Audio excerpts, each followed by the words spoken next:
My name is Brian Thiessen with Namaka Farms. We are from Strathmore, Alberta, where we have a feedlot. That feedlot's about 25,000 head. My father and his brother started that years ago. And then as time came on, my older brother Stuart came back to the farm in the mid-90s. So he's been a major part of our growth and the focus of where we're going. I came back to the farm about 13 years ago, at the same time that we were talking about expanding. My brother and father started looking. They came to Saskatchewan and they looked at every corner of this province. They had the government help tour them around. The key things that we're looking for is we wanted to be near an urban center of a certain amount of size, so outlook was large enough that you could have people that could live there and they had schools and everything, and it was a nice area to live. We had irrigation water close to the facility, to the site, so that we'd have water for the cattle. At least in this area, there is no good aquifer source of water, so you need some kind of above ground source of water. You need the right slope for the feedlot so it properly drains. The government at the time, and the government still, looked very pro-agriculture, so that helped us kind of make the decision to move out here. In 2007, I think, is when we started buying land. We've been looking for an area to build a feedlot for several years, found this location. Right now we have capacity to 10,000 head and we're looking to get to 36,000. The biggest stumbling block probably started when we put in our request to build an intensive livestock operation out here. We had a lot of support in the local community, but there was a very vocal minority that put up a very strong opposition. So that took a multitude of years to go through the entire process to get us to the point where we could get a permit to actually build out here. The other constraints, I guess, as we move out here is just people. Trying to find the right person, the right people to work out here, trying to build the staffing up to get to the experience level that we need to operate. We look for people in the local community. We did have one of our senior operators, supervisors from Alberta, moved out here, Rick Lorenz, which was very beneficial. He helps bring the culture of what we want. He knows what we're looking for. We also had a couple people through the farming operation that have worked out well and have been able to grow into the role. So we got James Simonson and Tanner Dick, who are both very strong employees.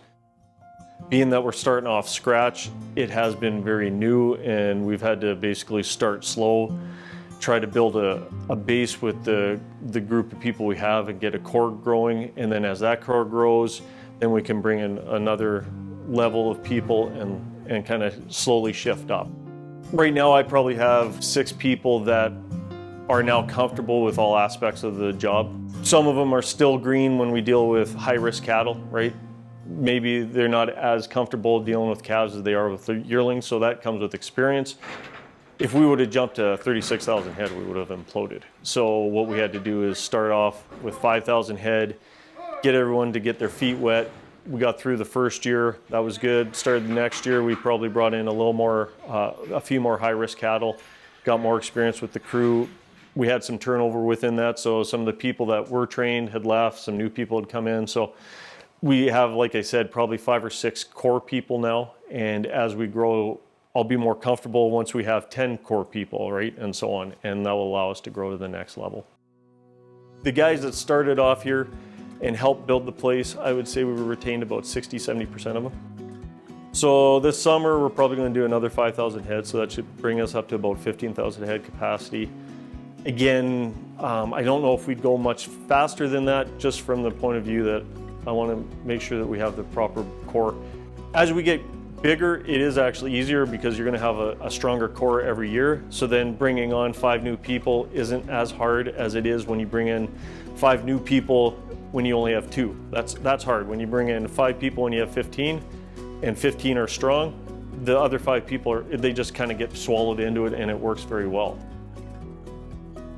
Our philosophy overall as a business or within our operation is we try to keep the office as a central location. So we actually try to ensure that the employees come up here for coffee. We try to ensure that everything funnels through the office. And what we find is by doing that, you always have this constant communication between your staff members.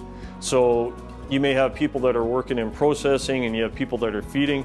Well, this always brings them in 2 or 3 times a day. They're always in a room where they're around each other, so that natural communication of just, hey, Joe, right, I saw that this bunk had too much feed, or right, there was a broken fence here, just kind of naturally happens.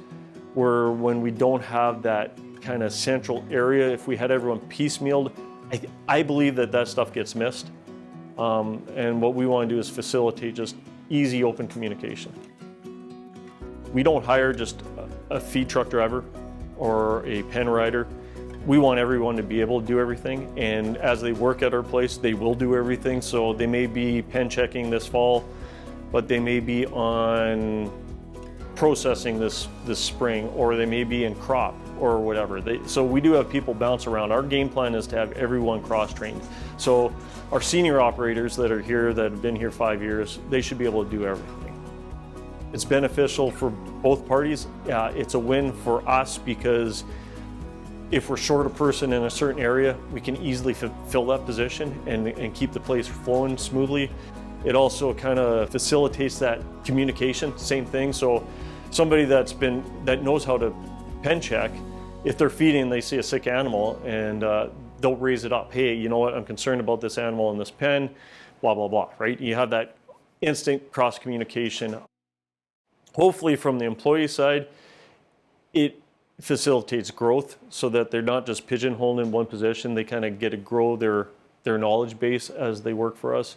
I hope it also keeps you kind of hopefully stimulated, that you're happy, that you're excited to be where you're at. But again, that depends on the person. There are people that like to be in their same role forever. That's what they want. And there's nothing wrong with that. It's just the model that we found works for us.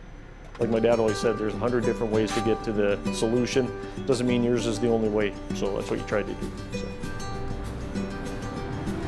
So there was absolutely no development here. My brother Stuart designed the whole feedlot. He's a civil engineer, so he had what he wanted. He knew exactly what he wanted. We tried to do the majority ourselves. Again, that was helping build the crew. It helped bring in staffing, right? So in the summertime, without it, it would have been hard to bring in staffing. So it was a great way to get people in here, working for us, to see how they work, make sure that we jive with each other, that they like us, we like them. So first things, obviously, to develop, you have to have a mill, right? Because you need to be able to roll your grain and supply grain. We had to have a silage pit. We had to have water storage, probably the three key factors. You needed that base infrastructure before you could put any cattle in here. And then obviously we had to put the sloping in for the pens, and then put our first bank of pens in. So we did our processing barn and our hospital. Those were the two keys. But unluckily, everything that you design right at the start, you design for the 36,000 head, or else it's not economical to change as time goes on. So the mill is extremely over for capacity. It's huge. We don't have a maintenance shop. We have a heated shed that we're using for a maintenance shop, but it's not a set-up shop for maintaining equipment. So one of the next steps we're going to have to do in the next year or two is put in a proper shop, probably a proper office, and then it helps us facilitate our growth. The other thing, I actually find that when you have people that help build the site, they build pride, and then when they go to actually work in it, they have pride in what they did. They sit there and say, hey, I built these pens, I made this happen, and they take ownership in what they have. And I think that's been beneficial with how we're trying to grow. So what we had to do is build a large freshwater pond that would have enough water to supply us through the winter. This is our water pond where we supply the cattle with their fresh water. So we have a 500 by 500 water pond, 30 feet deep. It's all earth filled, and this is our pump house right here. We have two different lines feeding the distribution building, and then from there we can isolate it into 8 different lines. One line serves one bank of pens, so if we have a break, there's some redundancy that we can isolate that line and keep the rest of the feedlot supplied with water.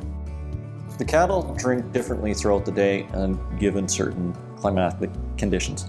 So in the summertime, they're obviously going to drink lots of water. Wintertime, they don't drink that much. Our pumps are designed where they can handle those fluctuations. So we have different size pumps. If the pressure drops below a certain PSI, different pumps will kick on.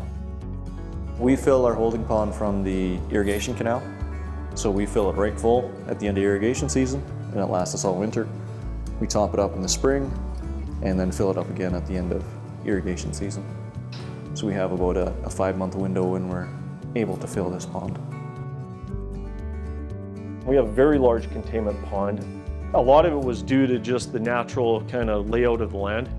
So as we needed to pull dirt and so on for filling for building of the pens, that was a good area to pull dirt from.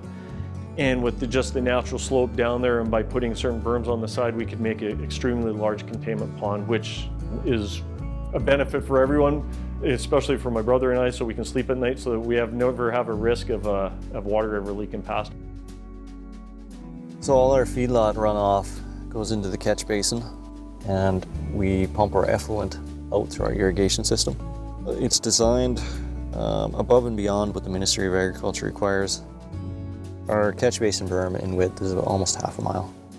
All this dirt on the berm was gathered from the ditches. We should never see water against this berm.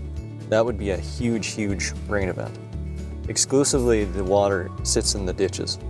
Unless we're gonna get a 12-inch rain in, say, a day, we will never see water against this berm. So it's designed to handle a significant volume of water. We can supply 5 different irrigation pivots through this system and pump it out in a matter of days. Our game plan is to develop what we can as close to the feedlot for irrigation so that we have silage close, we have manure close. Again, having a larger irrigation footprint in the area allows us to supply manure to closer fields to the feedlot, which brings down our costs. And from a manure point of view, I'm pretty sure in the area I would have no problem getting rid of everything I could. With the last 2 years and where fertilizer prices are, manure is just an incredible source of nutrients, right? So it'd be a very beneficial for anyone that wanted to take it. Luckily, we have enough land at this point that we can utilize everything that we're producing. This facility was constructed in 2020 and operational at the end of 2021. We made most of this out of concrete. We followed the tempo grounding system, which is one animal follows the other animal through a half circle. So we have our tub system here with the gate, and the animals follow each other through the circle. Everything is concrete except for the rails above it, and into the squeeze chute here. When the animal enters the squeeze chute, its weight, its RFID, and everything is captured from the computer, and the operator just has to hit a couple clicks of the button. So we have 6 different options for sorting. Our gates can be controlled here by the computer. The reason why we went with these gates is if they break, if they fall, they're very safe. This is our building for housing our drugs, so it's a heated storage for our supplies. So our RFID readers are built in the side of the squeeze here. Squeeze is on hanging load cells, which may be a unique feature. We find that it builds up with ice throughout the winter, so we decided to put it on hanging load cells, and it seems to work pretty good. So when we built the mill, we designed it for a 36,000 head lot. We designed it to be very low on labor. We don't need a full-time mill person. We can have the feeding operators manage the mill themselves, no problem. So we do try to keep it kind of semi or quite automated is where we've tried to get it to. The mill itself is a custom design like that we designed. We try to have all the information come into the office for all the different areas of the feedlot, i.e. the water, i.e. for irrigation, for the generators, for fuel, for everything. So there's one spot that we can look to kind of catch our eye if there's any concerns. It doesn't change that we have to actually get out there physically and go look at stuff, but what it is it's just something for us to quickly catch your eye or a quick review to ensure that things look right. We've automated our rolling system so just so that it rolls itself, right? The guys have to do very little checking on it. The loading of the trucks is automated, so the computer manages how much grain's going on and so on. So just to ensure that we have a consistent amount of grain. We don't have the odd time where you get 20% more grain than you're supposed to and stuff like that. So we're just trying to ensure that it's always the same all the time. We built it as though if we ever want to add a steam flaker in here, we could. We're not sure if we're going to go that direction or not, especially with the way the world is on carbon tax and all these other things, if it's going to become cost prohibitive. But we did design it so that we have opportunity to expand. We are probably going to be putting a microplant in there in the next year or two. For the amount of product we use, it's just economical to have it on site. These are our 2 roller mills. One roller mill will essentially serve the cattle that we have in the facility, even at full capacity. We have 2 roller mills for redundancy. This is our whole automated system, so we can manage the whole mill from this computer. If you have access to the network, you have access to the mill computer, so it's essentially accessible anywhere.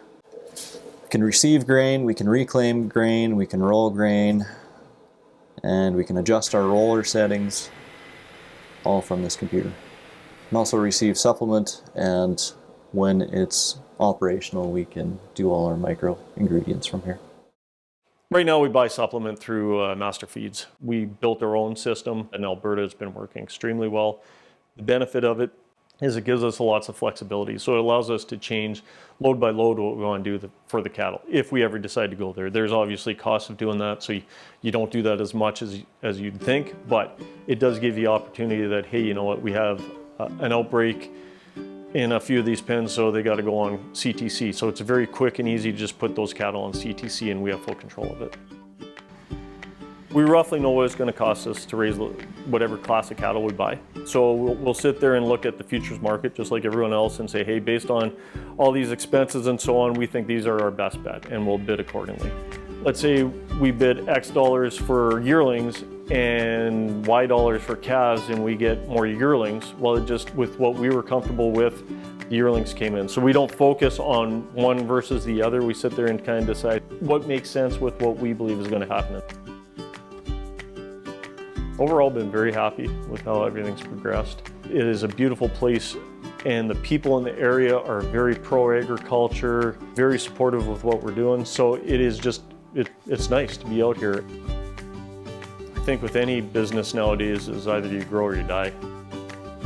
My brother and I both have kids, and we're hoping to have the growth continue with them as they come into the operation, if they want to come into the operation at some point. Staff is incredibly important to us. So honestly, without the crew we got nothing. The whole point of life is to be happy and to find stuff that gives you satisfaction. So I want people to be satisfied with whatever they do.